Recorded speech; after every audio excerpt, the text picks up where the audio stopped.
Biblias, Epístola de Pablo a Tito, capítulo 1. La Epístola de Pablo a Tito, capítulo 1. Y vamos a leer los versículos 4 al 9, que es donde tendremos la exposición de la palabra en esta tarde ya. Epístola de Pablo a Tito, capítulo 1, versículos 4 al 9.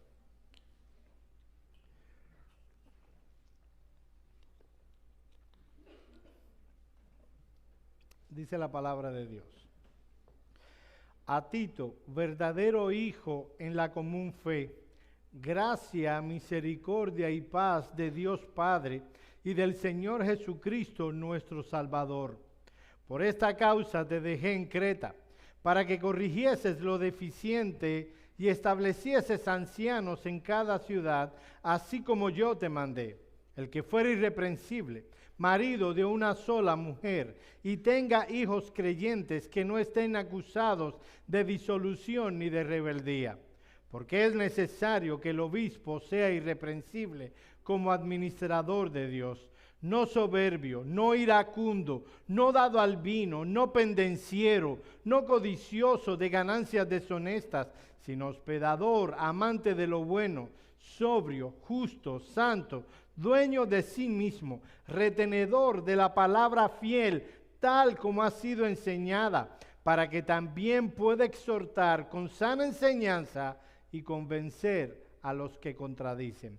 Vamos a orar. Señor, una vez más venimos ante ti en oración. Señor, todo don perfecto desciende de lo alto del Padre de las luces. Aún la obra que se realiza por tu palabra. Te pedimos que tú vengas, oh Señor, y nos visites en esta mañana y tú apliques tu palabra a nuestros corazones. Oh Señor, alimenta nuestras vidas espirituales. Sé tú una vez más nuestro pastor. Guíanos por pastos limpios, por pastos frescos que puedan alimentar nuestras almas.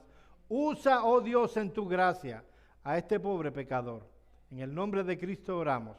Amén. Amén.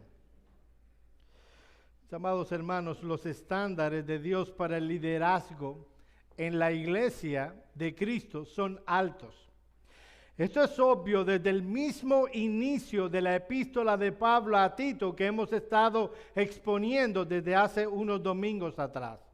Tristemente, desde el siglo pasado, poco a poco las iglesias evangélicas, quienes en el pasado eran defensores de esta alta perspectiva del ministerio pastoral, han estado ignorando los principios de la Escritura.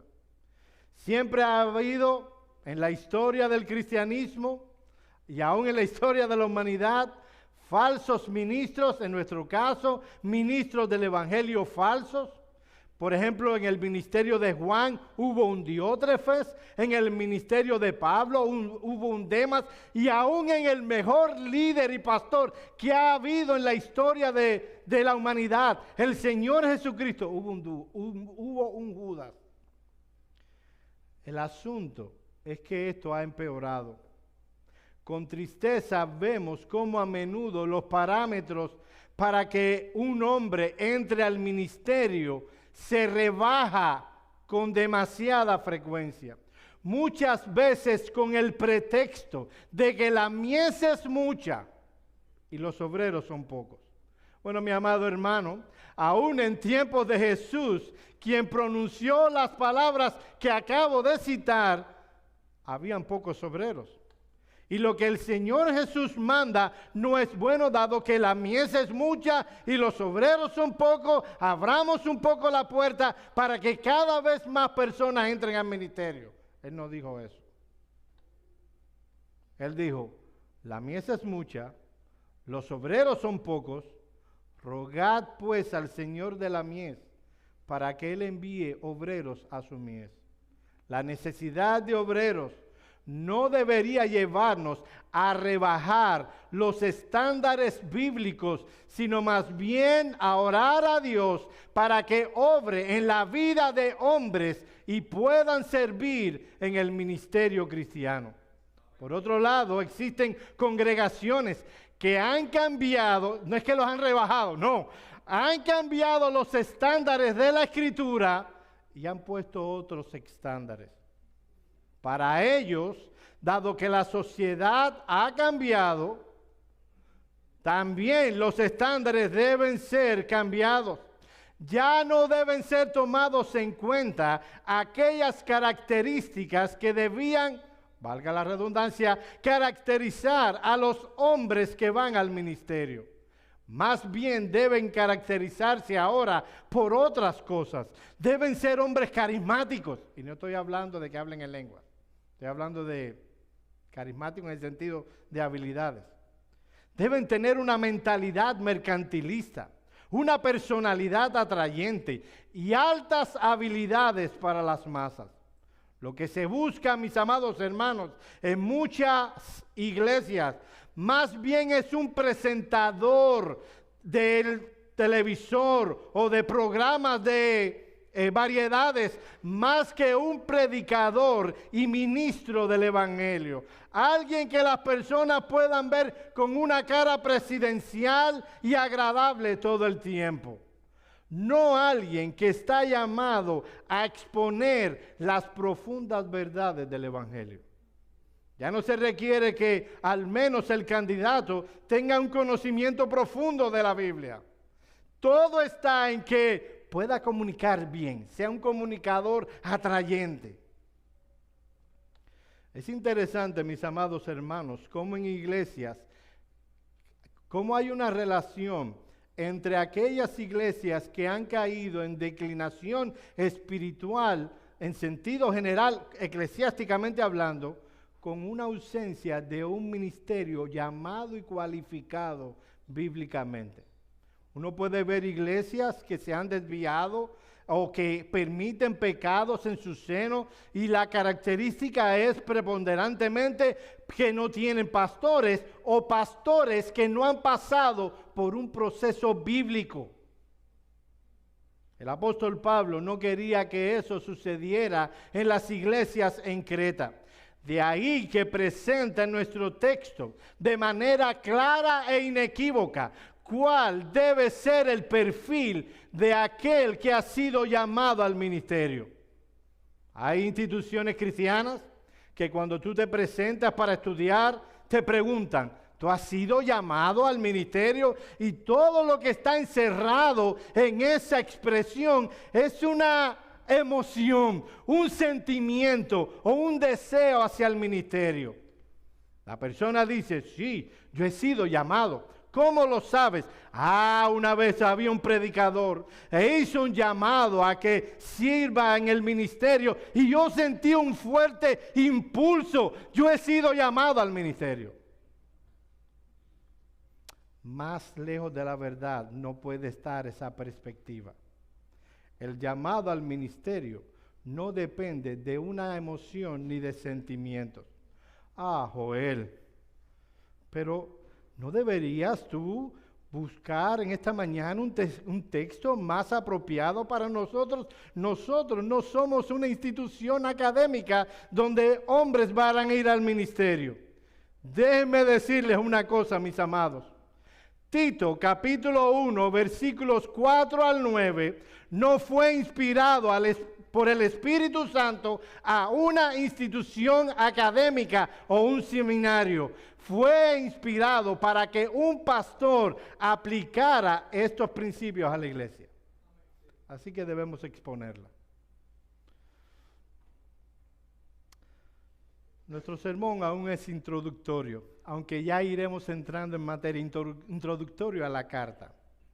Así que veremos quién era Tito, veremos por qué Tito estaba en Creta y en último lugar cómo debía Tito aplicar lo que Pablo está enseñando en las iglesias en Creta.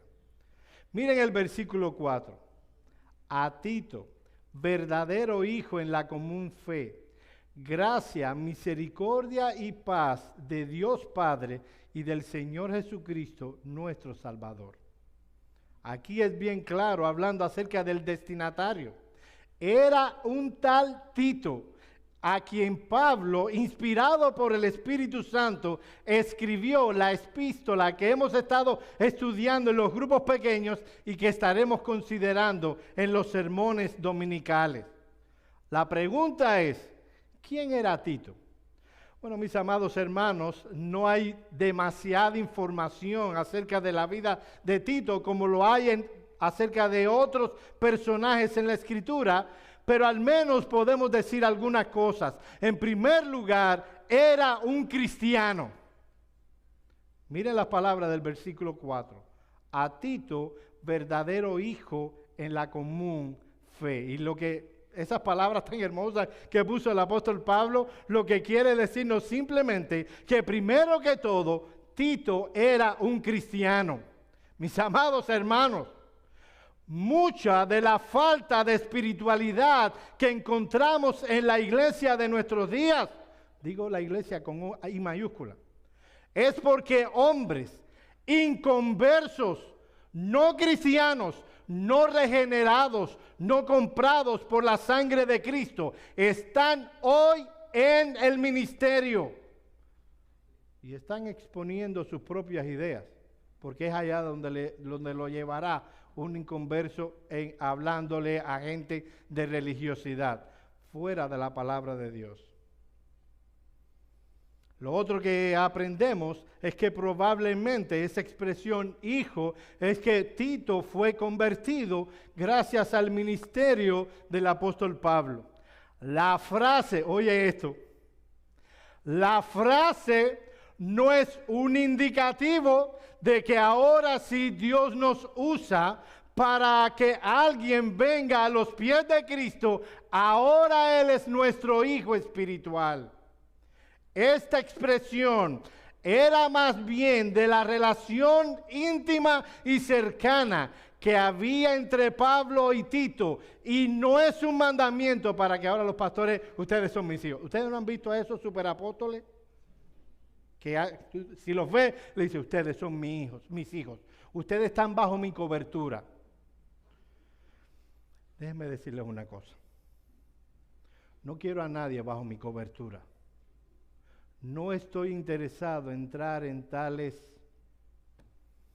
mundos. Hay solo un interés que los pastores de esta iglesia tienen para con ustedes.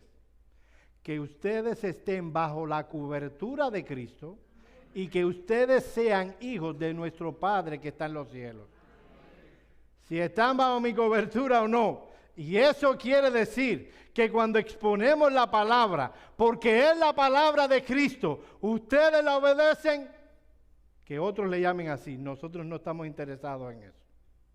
Ahora, a Tito, de él se dice que era griego. Eso lo vemos en Gálatas capítulo 2, versículos 1 al 3. Y que desde el inicio del ministerio del apóstol Pablo era uno de sus acompañantes de mayor confianza.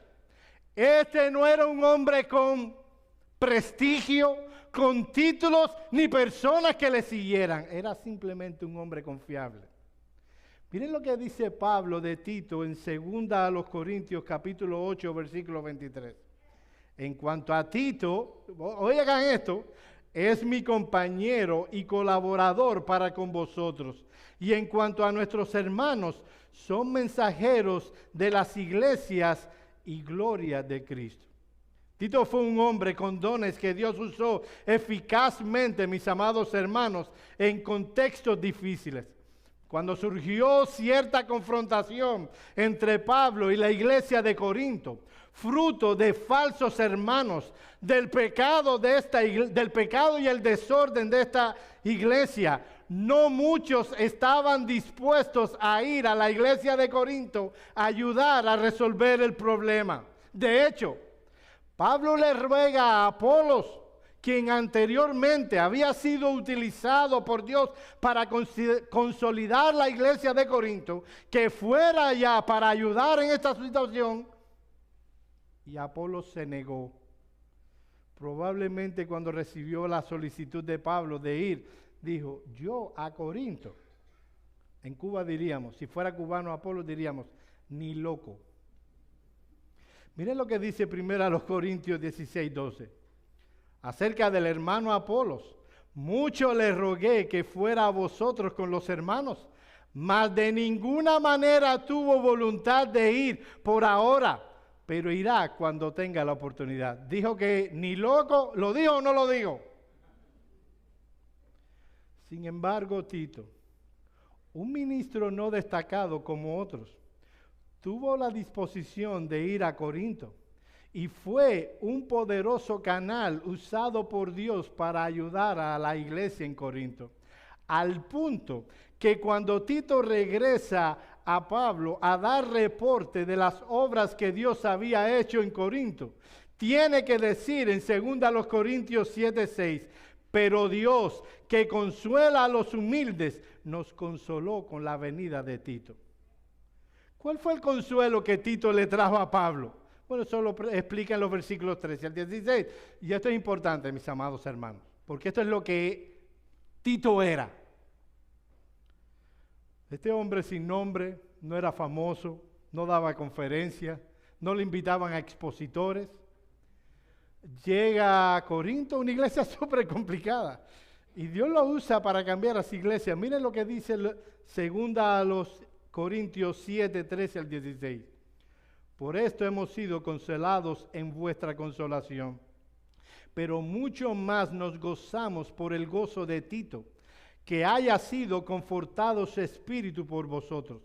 Pues si de algo me he gloriado con él respecto de vosotros, no he sido avergonzado, sino que así como en todo os hemos hablado con verdad, también nuestro gloriarnos con Tito resultó verdad, y su cariño para con vosotros es aún más abundante, cuando se acuerda de la obediencia de todos vosotros, de cómo lo recibisteis con temor y temblor. Me gozo en que tengo confianza en vosotros.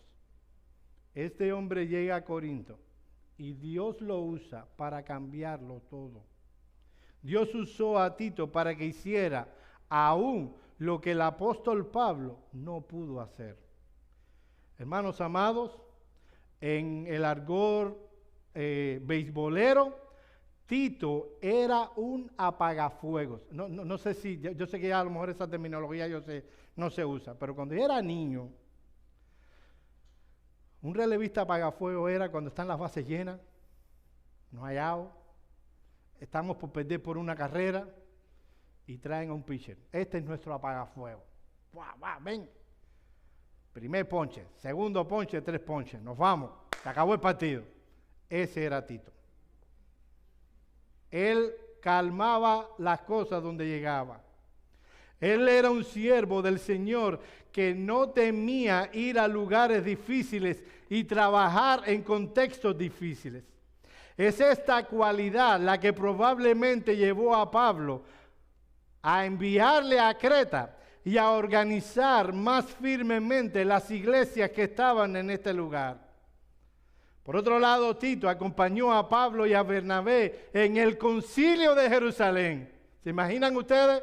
Muchos nombres, gente famosa en Antioquía, y él dice, y Pablo y Bernabé dicen, nosotros queremos que nos acompañe al concilio de Jerusalén a Tito.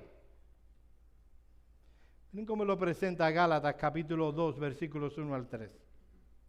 Después, pasado 14 años, subí otra vez a Jerusalén con Bernabé, llevando también conmigo a Tito.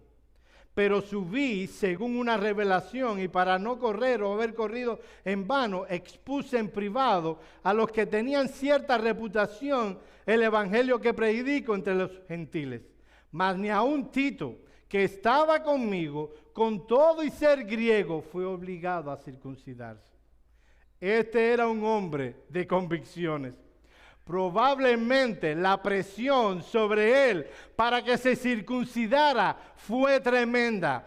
Era un hombre que sabía que ninguna cosa externa, ninguna ropa que nos pusiéramos, ninguna marca externa hacía que pudiéramos vivir más en comunión con Dios. Solo Cristo y su salvación por medio de la fe puede hacer que un hombre y una mujer tenga comunión con Dios, y no dejó que le circuncidaran. ¿Qué clase de hombre? Este hombre sabía precisamente cuáles eran los argumentos de los judaizantes y por qué los llevaba a querer hacer de la iglesia una secta judía más. En Creta, los judaizantes campeaban por su respeto. Ellos querían cambiar la iglesia.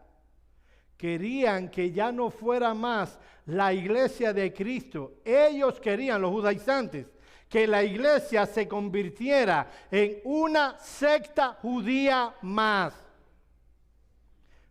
Miren lo que dice Pablo en Tito 1, 10 y 11.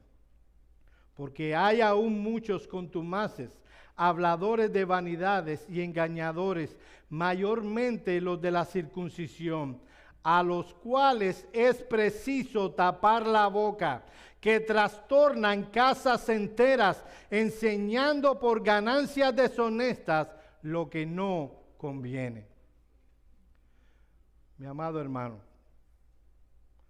los pastores de esta iglesia no pueden estar contigo cada vez que abras YouTube. Pero podemos instruirte para que sepas cómo debes analizar todo lo que ves. Se ha hecho popular en YouTube y dentro de la iglesia evangélica una perspectiva judaizante de las Escrituras. Se conocen como mesiánicos. Son herejes. No lo puedo decir más claro. ¿Lo puedo decir más claro? Son herejes de facto. Los verás allí diciendo, la Biblia que tú tienes es falsa. Está amañada. Está en griego el Nuevo Testamento. El Nuevo Testamento fue escrito en hebreo. Ok.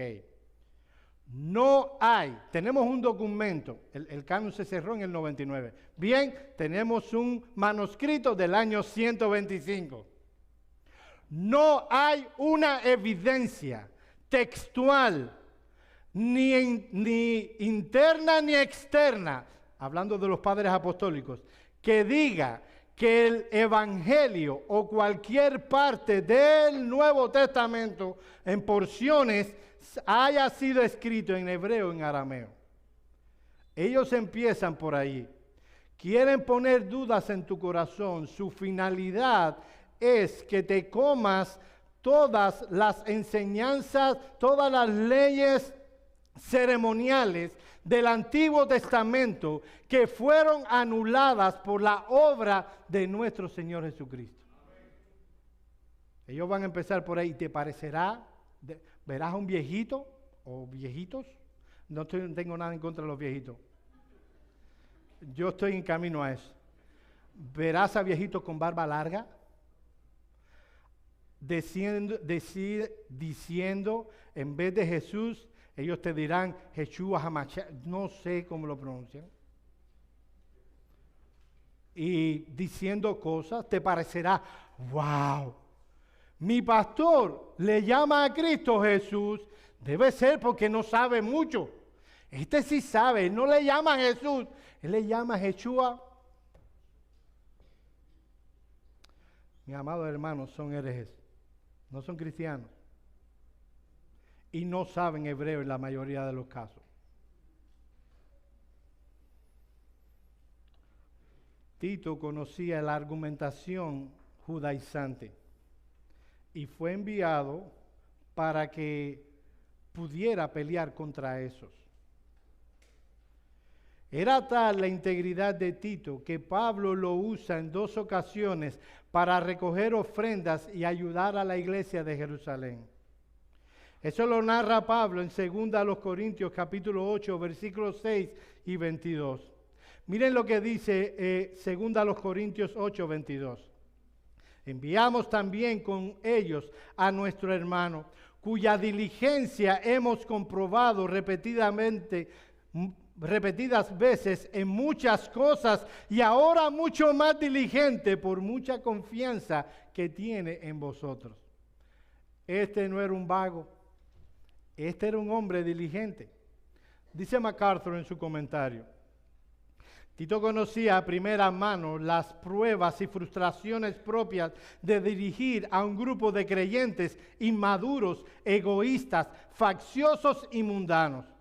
El hecho mismo de que le haya sido confiada una tarea de tal magnitud indica la confianza de Pablo en su doctrina, su madurez espiritual, su liderazgo, su confiabilidad y rendimiento, y su amor genuino por quienes pastoreaba. Este deber de edificar las iglesias en Creta, que pudiera evangelizar con eficacia a todos los habitantes de la isla, demuestra el compromiso firme de Tito para alcanzar a los no convertidos con el evangelio. Mi amado hermano, tengo una pregunta para ti. ¿Eres un hombre confiable? ¿Eres un hombre que pueden los pastores con limpia conciencia tomarte y ponerte en posición de liderazgo, porque pueden estar tranquilos de que eres un hombre que no simplemente estás buscando un prestigio, estás buscando servir? ¿Podemos estar tranquilos contigo?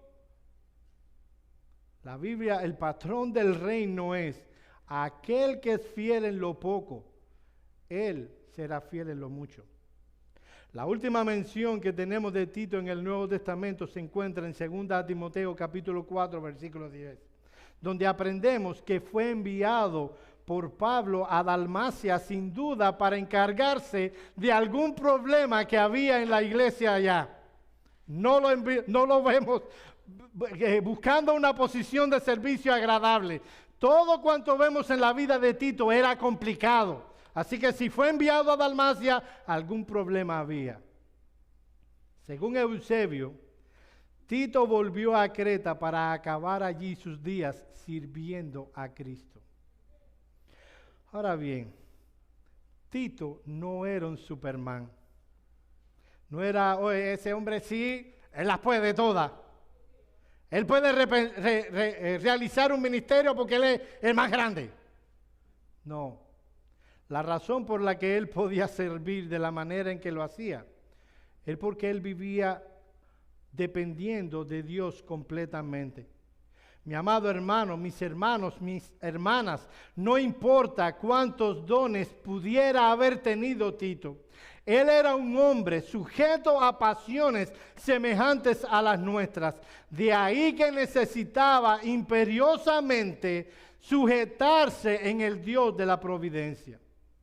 Aún el hombre más aventajado que puedas conocer espiritualmente hablando, con más entendimiento de las Escrituras que pueda encontrarse, con más dones, si quiere hacer su obra, su servicio en el ministerio de la iglesia de Cristo, necesita hacerlo en dependencia de Dios.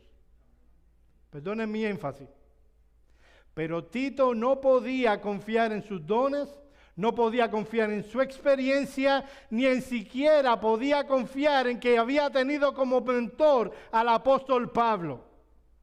Si él quería realizar su obra bien, debía depender de Dios. Joel, ¿y dónde tú encuentras eso? En Tito 1:4. Lo encuentro precisamente en la salutación. Miren el versículo 4 una vez más. Gracia, misericordia. Déjenme hacer aquí atienden acá. La palabra misericordia, no verán que yo la mencione en el futuro, en el sermón. Hay una muy buena razón. Probablemente había algún escritor de los que hacían copias que estaba comiendo, mi papá diría, está de visita hoy con nosotros, diría estaba comiendo ñinguita, no sé qué es eso. Y añadió misericordia, pero no está en los mejores manuscritos. Probablemente no estaría en la versión original del apóstol Pablo. Gracia misericordia y paz de Dios Padre y del Señor Jesucristo, nuestro Salvador. Las dos palabras que sí probablemente estuvieron en el original, hablaba de la motivación y el aliento, de dónde Tito debía extraer la motivación y aliento en medio de las pruebas ministeriales para cumplir su labor. El término gracia significa regalo, don, aquello que se otorga.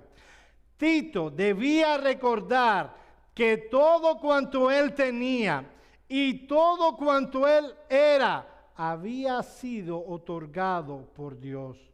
Su vida, su salvación, que era el don más precioso que tenía Tito, su ministerio, habían sido otorgados por Dios, no por alguna cosa buena que el Dios Trino hubiera visto en Tito, sino única y solamente por la gracia de Dios. Es el término gracia, mis amados hermanos, lo que mantiene a los ministros del Evangelio en alto, de pie, cuando ve sus propios pecados, las aflicciones ministeriales combaten contra él. Él ve, su ministerio, su vida, su salvación ha sido dada únicamente por gracia. Y eso es lo que nos sostiene. Esta fue la palabra de aliento que sostiene a los ministros del Evangelio cuando su obra no avanza, cuando está en contextos como la de Creta. Fue lo que mantuvo a Carey en pie durante sus primeros 7 años en Serapore, India, cuando a pesar de sus esfuerzos, Dios no bendijo su ministerio con siquiera un convertido. Yo hubiera renunciado. Los pastores me dicen que yo siempre estoy renunciando. Sí. Pero imagínese usted que usted vaya a una ciudad y se pase 7 años y no haya un convertido. Yo que en mi mente ya yo estaría presto para renunciar. ¿Qué fue lo que sostuvo a Carey? La palabra gracia. Pero el término gracia también mantiene a los ministros abajo, humillados, pues se entiende que si hay algún progreso, avance o éxito, es por la pura gracia de Dios. Primera a los Corintios 4:7, porque ¿quién te distingue? ¿O qué tienes que no hayas recibido? Y si lo recibiste, ¿por qué te glorías como si no lo hubiera recibido? Mis amados hermanos, cuando vemos este local lleno y vemos cada domingo personas nuevas viniendo a escuchar la palabra, lo que nos mantiene abajo en el piso, no levantando la cabeza como si algo especial estuvieran haciendo los pastores de esta iglesia, es la palabra gracia. Todo cuanto viene a la vida de esta iglesia es por la pura gracia de Dios. Amén. Es como decía Lutero, yo no hice nada, la palabra lo hizo. La otra palabra que utiliza Pablo es la palabra paz, del griego eirene. En este contexto significa la conciencia de reposo y contentamiento que surge precisamente de la gracia. Tito debía descansar y confiar que el Dios de paz estaba sobre él. El asunto estaba difícil, era una iglesia que estaba en enfriamiento espiritual, pero el Dios de paz estaba sobre la vida de Tito. Habiendo visto quién era Tito, veamos en segundo lugar la tarea que debía realizar Tito. Versículo 5. Por esta causa te dejé en Creta, para que corrigieses lo deficiente y establecieses ancianos en cada ciudad, así como yo te mandé. Lo primero que salta a la vista es donde se encontraba Tito. Ya lo hemos mencionado varias veces. Él estaba en la isla de Creta. La isla de Creta estaba ubicada en una locación sumamente estratégica.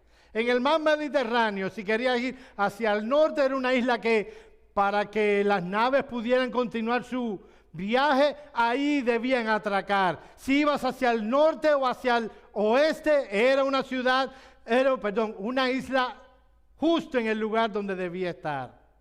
Por eso su cercanía con Grecia, la influencia cultural de esta última, o sea, de Grecia, era evidente en la en la isla de Creta. Creta era una isla griega. Ahora bien, desde el año 67 a.C., Creta estuvo dominada por el Imperio Romano. Así que la influencia de la cultura greco-romana imperó en el tiempo en que Tito estaba predicando en la isla de Creta. De acuerdo con Hechos capítulo 2, versículo 11, en el día de Pentecostés habían personas de Creta allí en Jerusalén. Probablemente fueron esos que escucharon el Evangelio y provenían de Creta, quienes regresaron y establecieron iglesias en esta isla. Así que cuando llegó Pablo a la isla de Creta, ya habían creyentes. Dice MacArthur sobre la condición espiritual de las iglesias allí. Las iglesias en Creta eran nuevas, inmaduras en la fe y sin duda pequeñas, aunque es posible que el número total de creyentes de la isla hubiera sido considerable. En un sentido espiritual, la isla había abrazado pecados culturales que habían adoptado como pecados respetables. Los vicios en la isla de Creta abundaban, eran dados a la mentira, la violencia y la pereza, eran pecados culturales. La búsqueda de la vida fácil era el tono dominante de la sociedad en Creta. El apóstol Pablo, citando a Epiménides, un filósofo griego, dice del contexto espiritual de Creta, Tito 1, 12 y 13. Uno de ellos, Epiménides, su propio profeta dijo: los cretenses siempre mentirosos, malas bestias, glotones ociosos. Este testimonio es verdadero. Por tanto, repréndelos duramente para que sean sanos en la fe. Esa descripción pudiera encajar perfectamente con muchos de nuestros pueblos. Mis amados hermanos, era tal la fama que habían adquirido los cretenses por su estilo de vida pecaminoso, licencioso y perezoso, que un nuevo término en griego fue acuñado: cretizar, o sea, vivir como cretenses. Si alguien quería decir que a partir de ahora quería vivir como un vago, disfrutando de las bendiciones de la vida o disfrutando del trabajo ajeno, o quería dedicarse a vivir en pasiones, él podía decir: a partir de ahora voy a cretizar. Ese término se usaba para describir un estilo de vida licencioso, desordenado y pecaminoso. Según el versículo 13, capítulo 1, parece que esos pecados culturales de Creta habían sido abrazados por la iglesia. Mis amados hermanos, vivimos en una ciudad que está orientada al entretenimiento pecaminoso, a la enajenación mental, con tal de divertirse, porque hay que estar muy enajenado para que te guste el reggaetón. No solo por la música, la cual es barata y ligera, sino por la letra. Yo espero que aquí a nadie, yo no soy el señor de la conciencia de nadie, ¿verdad? Pero yo espero que tengamos suficiente entendimiento musical y buen gusto para no gustar de esas cosas. Sin embargo, mis amados hermanos, Miami encanta de eso. ¿Por qué? Porque es una evidencia de lo que hay en el corazón. Las iglesias en Creta habían abrazado pecados culturales, lo cual evidenciaba un estado calamitoso espiritualmente hablando. Las iglesias habían caído en declinación espiritual. Tito debía tomar cartas en el asunto. No debía permitir que estos pecados avanzaran en el seno de la iglesia. Debía reprenderlos duramente. El término que utilizó el apóstol Pablo para describir el estado espiritual de las iglesias en Creta es el término deficiente. Mira el versículo 5. Por esta causa te dejé en Creta, para que corrigieses lo deficiente. Esta fue la razón por la que Pablo dejó a Tito en Creta. Las iglesias allí estaban andando de una manera deficiente y tal conducta debía ser corregida. Mis amados hermanos, no hay iglesia perfecta de este lado del sol. Pero no se debe permitir que la iglesia de Cristo ande deficientemente.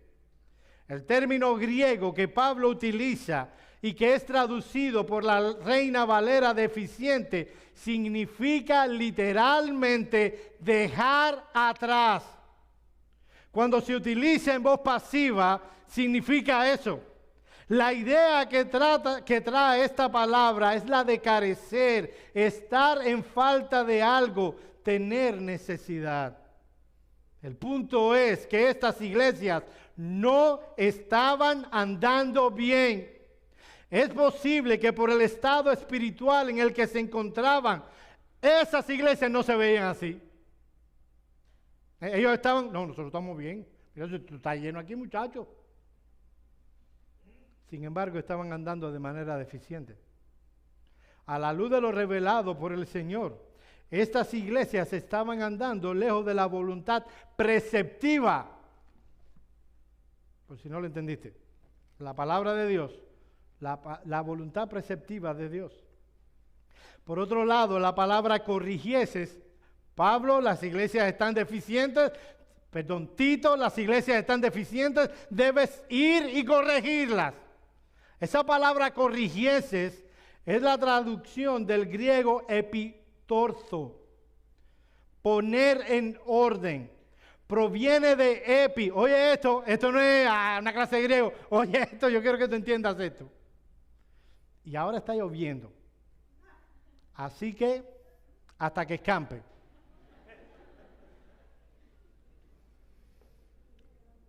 Proviene de epi, sobre, de día, a través, es muy intensivo en griego, y de orzo, que significa recto. Se usa en nuestro texto en el sentido de rectificar aquello que está defectuoso. Miren lo que dice MacArthur de esta palabra corregir. Atiende esto, mi amado hermano. Es de la raíz orto, de donde se deriva la palabra ortodoncia, la corrección de malformaciones dentales o el enderezamiento de dientes torcidos por la intervención de un especialista en el campo de la odontología. En tiempos antiguos, el término orto se empleaba con referencia al arreglo de huesos fracturados y la corrección de extremidades arqueadas, lo que ahora es parte de la especialidad médica que llamamos ortopedia. ¿Ven por qué es importante el griego? Nos da, mis amados hermanos. Era importante que Pablo al inicio de esta carta estableciera la razón por la que Tito fue enviado a Creta. Este versículo que leemos tan fácil, no es porque Tito se había olvidado por qué estaba. Por esta causa te dejé en Creta. Se le olvidó al niño. No se le olvidó a Tito. Probablemente muchas veces conversaron Pablo y Tito de la razón por la que Tito estaba allí. La razón por que ese versículo está es porque muchas veces cuando una iglesia entra en declinación espiritual, no importa cuán incipiente sea, somos inicialmente reacios al cambio. Buscamos pretextos externos e internos para mantener nuestro mal comportamiento. Generalmente los cristianos pueden caer en declinación espiritual cuando pierden sus prioridades y empiezan a vivir por sus deseos. La voluntad de Dios es relegada. Pequeños cambios comienzan a realizarse en el estilo de vida. Y eso provoca declinación espiritual. Dejo de leer las escrituras todos los días. Comienzo a conformarme con esa oración que realizan los paganos cuando están en el carro. Dios, cuídame mientras voy al trabajo. Te empiezas a conformar con eso. Y cuando venimos a hablar contigo, no, yo oro todos los días. Así, ¿cómo lo hace? No, yo me monto en el carro y digo, Señor, cuídame. Eso no es oración. Por lo menos no es una vida de oración. Empiezo a dejar de asistir a los cultos de oración. Luego dejo de asistir a los cultos de la iglesia. Me separo un poquito de mis hermanos, cada vez más, poco a poco, y terminamos en declinación espiritual. Poco a poco nuestro corazón comienza a enfriarse. Aquel deleite que antes sentía por las cosas del Señor deja de hacer un impacto en tu interior. Déjame aclararte una cosa. Encontramos las doctrinas de la gracia. ¡Wow! Eso activa nuestra vida espiritual tremendo. Empezamos a descubrir otras doctrinas. El pacto de gracia, tan maravilloso. Mi salvación es algo que planificó el Trino Dios en la eternidad pasada. ¡Wow! Afianzamos nuestra confianza en la doctrina de la justificación. Comprendemos cada vez la doctrina de la adopción. Y ahora llegamos a la conclusión de que nuestra vida espiritual está en las manos de Dios. Que no caeremos, que perseveraremos. De pronto nos enteramos que hay una iglesia que enseña esas cosas. ¡Wow! Voy allá. ¿Cómo se llama Google? Iglesia Bautista Reformada de Miami.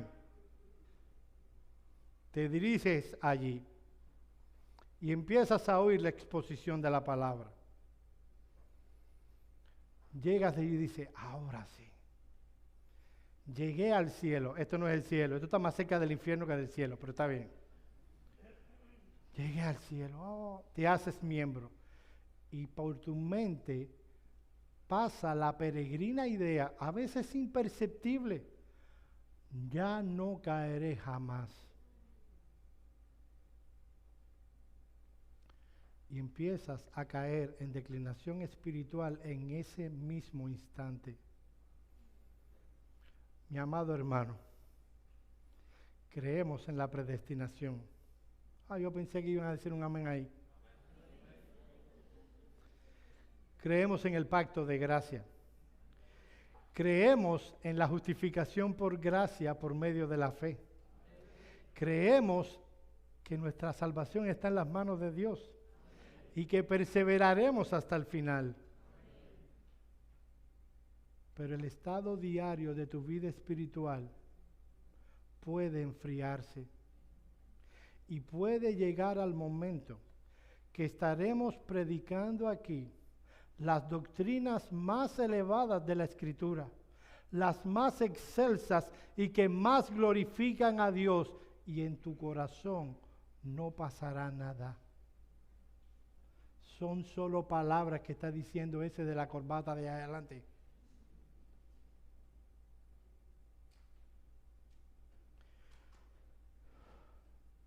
Y lo más lindo es que cuando vengan a amonestarte, serás reticente al cambio. Has dejado de ocuparte de tu salvación con temor y temblor y estás pagando las consecuencias. Cuando viene un hermano a amonestarte, responde, todo está bien, yo estoy orando, pero sabes que tus oraciones no son más que una corta letanía sin corazón, enfocada primariamente en las cosas de este mundo. No hay ya humillación por tu pecado, ya no hay arrepentimiento, solo hay quejas y peticiones vacías. Cuando te sientas con tus pastores, en las supervisiones, vas a cosas generales, das la impresión de que todo está bien, no quieres ya abrir tu corazón, te avergüenza que otros puedan conocer el estado real de tu alma. Cuando alguien viene a amonestarte, eres lento en reconocer tu pecado. No quieres tomar decisiones que, aunque puedan ser dolorosas, son necesarias para salir de tu situación calamitosa en la que se encuentra tu alma.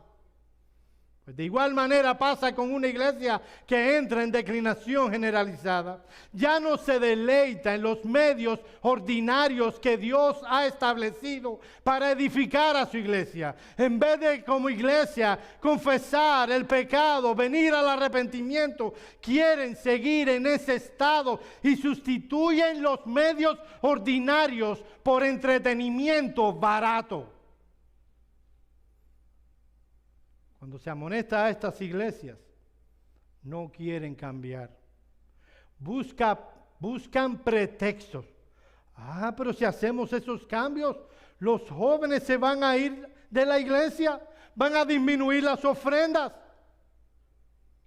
Piensan en los beneficios terrenales, no en el Dios de la iglesia.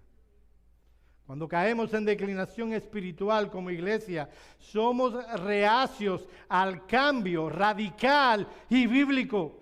Esa es la razón de estas palabras. Miren lo que dice un comentarista. Queda claro que el apóstol y su delegado ya han sostenido largas conversaciones acerca de la situación de las iglesias en la isla y que Tito sabe cuál es su cometido. Si Pablo ahora lo pone por escrito, seguramente es con una doble intención. Por un lado, refrescar la memoria de Tito y por otro, dejar en sus manos un documento que les sirva como autorización de cara a las iglesias. Posiblemente sea por esto, por lo que el yo de la frase final es enfático en griego.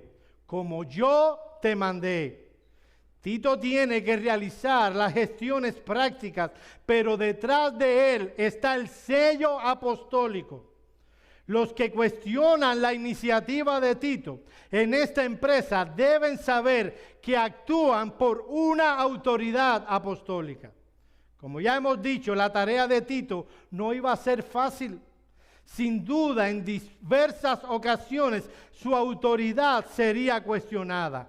Necesitaba el respaldo que el apóstol pudiera darle. Mis amados hermanos, Iglesia Bautista Reformada de Miami puede caer en declinación espiritual. Y en algún momento, si todavía se mantienen pastores fieles, ellos tendrán que tomar decisiones incómodas, pero necesarias para elevar el estado espiritual de la iglesia. Algunos dirán, ¿y quién eres tú para hacer este y aquel cambio? Sí, está en la Biblia, pero ¿quién te mandó a ti? Bueno, cuando un pastor en el siglo XXI realiza cambios necesarios hacia la Escritura, también tiene el aval de la Escritura apostólica. Y cuando alguien pueda cuestionar a ese hombre, él puede decir, el apóstol Pablo, inspirado por el Espíritu Santo, así lo mandó. Y eso nos lleva a nuestro último encabezado. ¿Cómo debía realizar Tito esta tarea? Debía hacer simplemente dos cosas. Por simple me refiero a que son fáciles de entender, pero no son fáciles de aplicar. Por un lado, Tito debía establecer un liderazgo cualificado. Eso lo vemos en el capítulo 1 a partir del versículo 6. Por el otro, debía instruir diligentemente y dogmáticamente a la iglesia en la sana doctrina. Ahora es una frase famosa, de unos años para acá, todo el mundo, hasta los testigos de Jehová dicen que enseñan sana doctrina. Mis amados hermanos, ¿cuál es la sana doctrina? Bueno, les tengo una buena noticia. Estaremos cada vez que prediquemos Tito, estaremos exponiendo lo que es la sana doctrina. Pero tal doctrina debía ser enseñada al pueblo dogmáticamente. Ahora surgen los predicadores que parecen presentadores de televisión o moderadores. Y ellos están predicando y dicen, ¿y qué significa ese texto para ti? Oh, dice un miembro de la iglesia, ¿y qué significa este texto para ti? Déjenme decirle que eso no es predicación. Lo que el texto signifique para ti, o lo que el texto signifique para ti, eso no tiene ninguna trascendencia. Es lo que el texto significa, punto. Si para ti significa otra cosa, o para el otro otra cosa, no es importante. Esa es la razón por la que los predicadores de esta iglesia se toman su tiempo y antes de aplicar la escritura explican lo que el texto significa. No venimos aquí a darles consejos. Venimos de parte de Dios a explicar y a aplicar la palabra inspirada. Así que él debía preocuparse por establecer un liderazgo y debía preocuparse por enseñar la sana doctrina y sus implicaciones. Mis amados hermanos, si nosotros queremos evitar declinación espiritual, debemos procurar aplicar estas cosas. Un liderazgo cualificado y llamado, y un liderazgo que se manifieste, y una enseñanza de acuerdo a la sana doctrina. Déjenme decirles que yo voy por la mitad de mi tercer punto. Y me encantaría pasarle por alto. Pero creo que si quiero ser fiel a las almas de ustedes, debo tomarme un domingo más. Si voy a aplicar lo que Pablo le está enseñando a Tito, de enseñar la sana doctrina adecuadamente, vamos a terminar el texto la siguiente semana. Pero hay algo, mi amado hermano, que yo quiero aplicar a tu vida antes de que terminemos nuestro sermón. Mi amado hermano, cuida tu propia alma. Estos creyentes de quienes estamos hablando tenían líderes con dones que los líderes de ustedes no tienen. Dios nos habla por medio de su palabra. Ahí también esperaba un amén. Dios nos habla a través de su palabra. Y eso quiero que lo tenga en cuenta cuando diga lo siguiente que voy a decir. Pero cuando hay un hombre que te dice, no, porque Dios me dijo esto, y no tiene un versículo y un capítulo de este libro, el tal es, lo voy a decir con toda propiedad y con todas las palabras, un mentiroso. Todos los que te has encontrado y que te dicen que Dios me dijo tal cosa que te dijera y no tiene un versículo y un capítulo, todo lo que está haciendo es oyendo sus propios pensamientos. Y le está dando crédito. Dios habla única y exclusivamente por su palabra. Pero estos líderes, el apóstol Pablo, que tenían esta gente de que estamos leyendo, ellos sí tenían esa habilidad. Pablo era un apóstol del Señor Jesucristo. Todos los apóstoles que ustedes oyen por aquí, lo voy a decir con toda propiedad. Todos son unos mentirosos y son vividores. Y cuando le dicen a la gente que Dios les dijo, están engañando. Pero Pablo era un apóstol de verdad. Pablo tenía una cierta comunión directa con Dios. Y estas iglesias cayeron en declinación espiritual. Los pastores que ustedes tienen, Dios les habla por su palabra. Y no tienen las habilidades que tenía el apóstol Pablo. Ustedes también están en riesgo de caer en declinación espiritual. Las palabras de este libro fueron escritas a personas que pudieron caer en declinación. Por ejemplo, cuando dice Pablo en Filipenses, ocupaos de vuestra salvación con temor y temblor, era porque ellos estaban en ese riesgo, ustedes más. En el tiempo de que se escribió el Nuevo Testamento, para que una persona cayera en un pecado grosero, debía ir hacia ese pecado. El mundo que nos ha tocado vivir, el pecado viene a nosotros, sea por YouTube, sea por algún medio, ya no tenemos que ir, Él viene. Esta es mi exhortación a la luz de Tito. Ocúpate en tu vida espiritual con temor y temblor.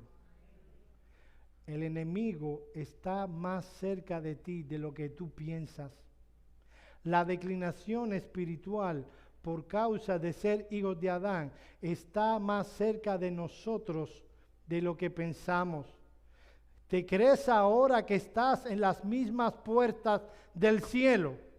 Te puedes levantar mañana, lunes en la mañana, en las mismas puertas del infierno. Vive como si estuvieras en un campo de batalla. Hay un enemigo que quiere debilitar tu alma.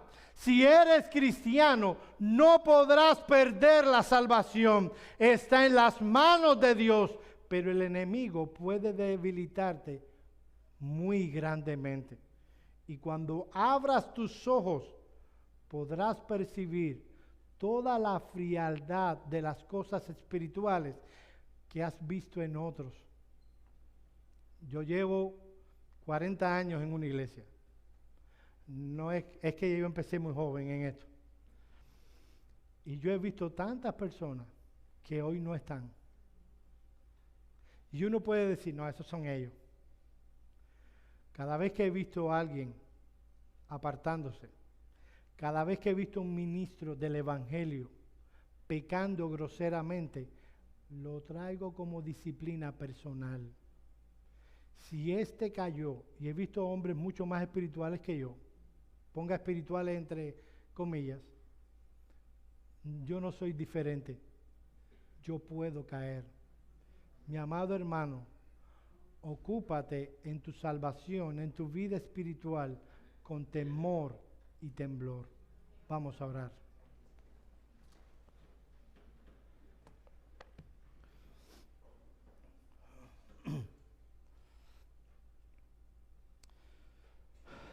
Señor, nosotros te damos gracias por la salvación que tú nos has dado en Cristo Jesús. Señor, nada hemos hecho para obtenerla. Fue por tu gracia. En tu gracia tú nos llamaste eficazmente. Cuando amábamos y buscábamos las cosas del mundo, tú te apareciste a nosotros. Así como lo hiciste con Pablo en el camino de Damasco, Señor, tuvimos el nuestro, donde tú viniste y aplicaste por tu Espíritu Santo tu palabra en nuestros corazones. Cambiaste nuestro corazón de piedra por un corazón de carne. Nos diste vida, vida eterna y el gozo de la esperanza de estar en Cristo Jesús. Nos uniste a ti de tal manera que tu suerte vino a ser la nuestra. Oh Señor, cuánto gozo hay en nuestro corazón al saber que tú guardas por tu poder nuestra salvación. Pero Señor, nosotros queremos honrarte a cada instante. Nosotros queremos glorificarte. Ayúdanos, oh Señor, por tu Espíritu Santo, a estar ocupados en nuestra salvación con temor y temblor. Señor, tú eres el que produces en nosotros el querer como el hacer por tu buena voluntad. Pero tú quieres también que nosotros nos ocupemos en la salvación que tú nos has dado. Tú nos cuidas, tú cuidas nuestra salvación para que nosotros nos ocupemos. Concédenos estas cosas y ayúdanos para que Iglesia Bautista de la Gracia, Reformada de Miami, con el paso de los años, pueda evidenciar un estilo de vida que te glorifique a ti. En el nombre de Cristo oramos. Amén. Amén.